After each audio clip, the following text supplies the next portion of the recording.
നമ്മുടെ ജീവിതത്തിൽ നമ്മൾ ഉണ്ടാക്കിയെടുക്കേണ്ട ഏറ്റവും വലിയ കാര്യം ആരെടുത്തുനിന്നൊന്നും കിട്ടാൻ കൊതിക്കരുത്.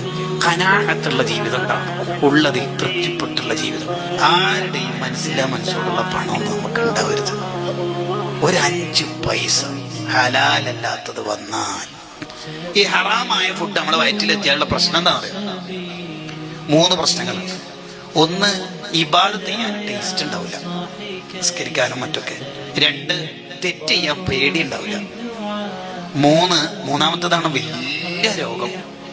ഹലാലല്ലാത്ത ഫുഡ്, ചിലപ്പോൾ ചിക്കനായിരിക്കും, ബീഫായിരിക്കും, ഹലാലല്ല മുപ്പര് കഴിച്ചത്, ഹലാലല്ല എവിടെന്നോ കിട്ടിയത് മുപ്പര് തിന്നതാ. അങ്ങനെയാണെങ്കിൽ മൂന്നാമത്തെ ഒരു പ്രശ്നം സൂഖും തന്നെ ഉണ്ടാവും. എല്ലാവരെ കുറിച്ച് മൂപ്പർക്ക് തെറ്റിദ്ധാരണ ഉണ്ടാവും. അയാൾ ശരിയില്ല, എനിക്ക് അയാളെ പിടിക്കില്ല, എനിക്ക് മൂപ്പരെ പിടിക്കില്ല, എനിക്ക് അയാളെ കണ്ടുകൂടാ. ഇങ്ങനെ എല്ലാവരെ കുറിച്ചും മോശം വിചാരം ഉണ്ടാവും. ആർക്ക്? ഹലാലല്ലാത്ത ഫുഡ് വയറ്റിലെത്തിയാക്ക്.